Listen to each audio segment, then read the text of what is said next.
Connor, good morning. Britain has joined other European countries in welcoming the deal, which has been reached to help support Spain's troubled banking sector.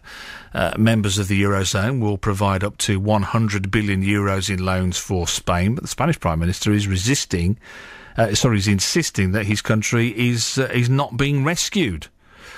Well, I suppose some of the banks are. The Foreign Secretary, William Hague, said the UK wanted Spain to be a success. There are many details of this that are still to be decided and still to emerge over the coming days. But it is the sort of action that we have been calling on the Eurozone to take. We want the European Central Bank to assist the banks in the Eurozone. We want Eurozone countries to share more of their burdens. And we want some real economic reform in the Eurozone. So I suppose the question is, when is a bailout not a bailout? Well, let's find out what MEP Nikki Sinclaire thinks of all of this. Nikki, good morning.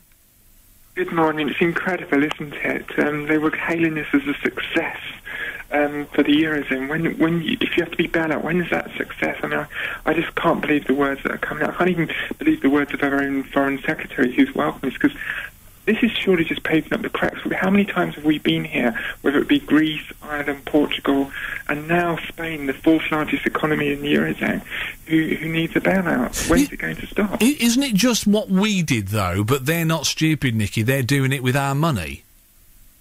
Yes, although at this point I don't think any of the Spanish money will be ours at the moment, but certainly the Irish was a significant part of our money, and we also lost money into Greece via the IMF, which it's only a matter of time before they default on that, so we will have that bill to pay to the IMF. It's absolutely atrocious, and as you say, we're the second largest contributors to the whole European Union, and it's about time we stop financing this mess. The only thing that worries a lot of people, though, is this is starting to creep a little bit closer to home. And I know somebody was mentioning to me over the weekend, I know it isn't a bank that's involved at the moment, but Santander is a good example of a Spanish bank that has got significant British interests, and significant amounts of people save their money or have their mortgages with them. So this is creeping quite near, isn't it, now?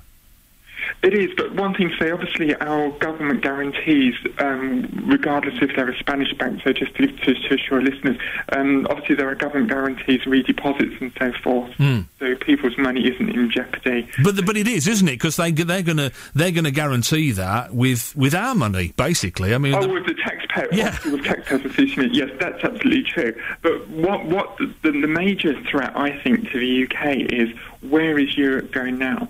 Because the Eurozone was built on bad foundations. It was a political project, not an economic project, and they ignored all the economic rules, and now they're trying to fix the plan and reassert the foundations by making it a single political entity. Now, that gives us a choice in the UK. Where are we going to go with this? Are we going to listen to generations of politicians, whatever colour they were, tell us, oh, no, we're not really transferring any sovereignty, only to find out a few years later that we've transferred significant parts of sovereignty? We really need to put this line in the sand now. Are we going to be inside the European Union, full lock, stock and barrel, and go with it?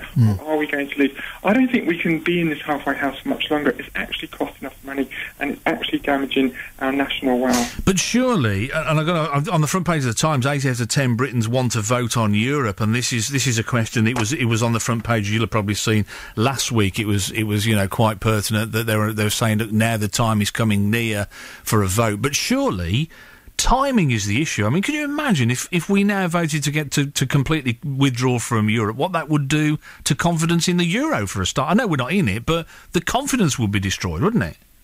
But surely we shouldn't be held responsible for other countries' folly. And, the longer we stay in the mess, the more damage we are. Look, but isn't that like standing watching your neighbour's house burn down and going, I hope it doesn't actually set fire to us?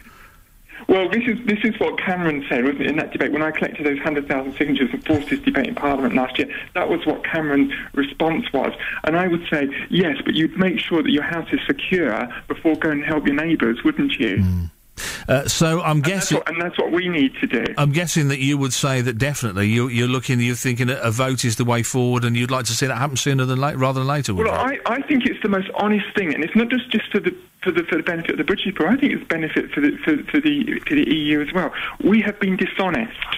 This country, the UK, has been dishonest with Europe about its relationship. It says one thing in the European Parliament, and I witness this week in, week out, what our MEPs from the Conservative, Labour and Lib Dem MEPs go there and say, and what our politicians back home tell us.